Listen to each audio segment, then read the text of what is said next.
দেশের বিভিন্ন জায়গার আরও কিছু খবর নিয়ে এখন থাকছে একটি ডেস্ক রিপোর্ট। প্রতিবন্ধী ও রিকশা শ্রমিকদের মাঝে ইফতার সামগ্রী বিতরণ করা হয়েছে চট্টগ্রামে। সিটি কর্পোরেশনের পাবলিক লাইব্রেরিতে এতে উপস্থিত ছিলেন মেয়র ডাক্তার শাহাদাত হোসেন। শতাধিক পরিবারের মাঝে ঈদ সামগ্রী বিতরণ করা হয়েছে নরসিংদীতে।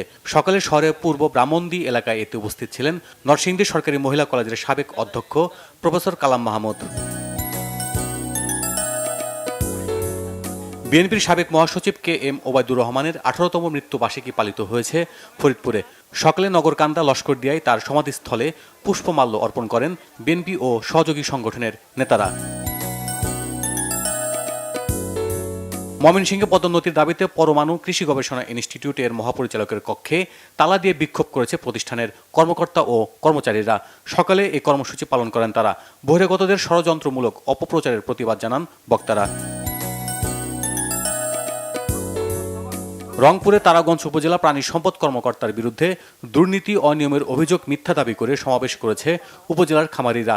নির্বাহী অফিসার রুবেল রানার কাছে স্মারকলিপি দেন তারা। খামারিদের দাবি, এক শ্রেণীর সুযোগ সন্ধানী তাদের স্বার্থ সিদ্ধি না হওয়ায় উপজেলা প্রাণী সম্পদ কর্মকর্তা ইফতেখার হোসেনের সম্মানহানি করেছে।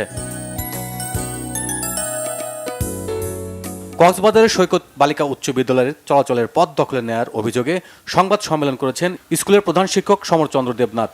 সংবাদ সম্মেলনে তিনি জানান, স্কুলটি বিমানবন্দর সড়ক সংলগ্ন হওয়ায় ভিআইপি ও ভিভিআইপিরা যাতায়াত করেন।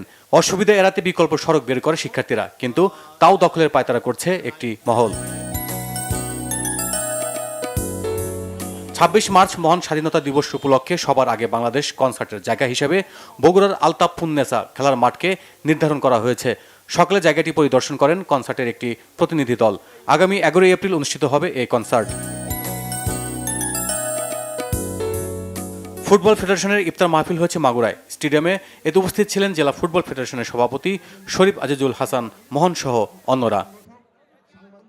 Bangla vision news desk.